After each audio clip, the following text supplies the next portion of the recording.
So hello everyone, আমি সুষমা। আমার নতুন একটি ভিডিওতে সবাইকে স্বাগত। তোমরা সবাই কেমন আছো? আমি কিন্তু বেশ ভালোই আছি। তো দেখো, আমার কিন্তু স্নান পুজো হয়ে গেছে, এখন কিন্তু মেয়ে ঘুমিয়ে পড়েছে। তাই জন্য কিন্তু জামা কাপড় গুছোতে শুরু করে দিলাম। দুদিন হলো জামা কাপড় গুছোতে পারি না, তাই দেখো কত জামা কাপড় জমে গেছে। আর ওদিকে কিন্তু ছেলে টিভি দেখছে। তো যাই হোক, আমি জামা কাপড় গুছোতে গুছোতে তোমাদের সঙ্গে একটা কথা শেয়ার করি। আমি কিন্তু ছোটোবেলা থেকে বাবা মা দাদু ঠাকুমা আর দিদিদের সঙ্গে বড় হয়েছি। বাবা মাকে আমি যতটা ভালোবাসি ততটাই কিন্তু আমি আমার দাদু ঠাকুমাকেও ভালোবাসি। আর ওরাও কিন্তু আমাকে অনেক ভালোবাসে, জানো তো। দাদু ঠাকুমার ভালোবাসা পেতে গেলে কিন্তু ভাগ্যের দরকার হয়। আর আমি কিন্তু সেই ভাগ্যটা নিয়েই জন্ম নিয়েছি। ওদেরকে বেশি দিন না দেখলে, জানো তো, আমার মন খারাপ হয়ে যায়।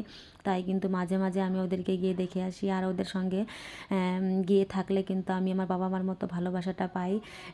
তো যাই হোক, দেখো, কথা বলতে বলতে কিন্তু আমার দুটো ঘর মোটামুটি কাজ কমপ্লিট। আজ কিন্তু 3টা ঘরেরই সমস্ত কিছু ধুয়ে দিয়েছি। এই ঘর কমপ্লিট হয়ে গেলে কিন্তু চলে যাব আমি আমার শ্বশুরমশাইয়ের ঘরে। তো তারপর দেখো, চলে গেলাম আমার শ্বশুরমশাইয়ের ঘরে। ওনার ঘর হয়ে গেলে কিন্তু আমার মোটামুটি কাজ কমপ্লিট হয়ে যাবে।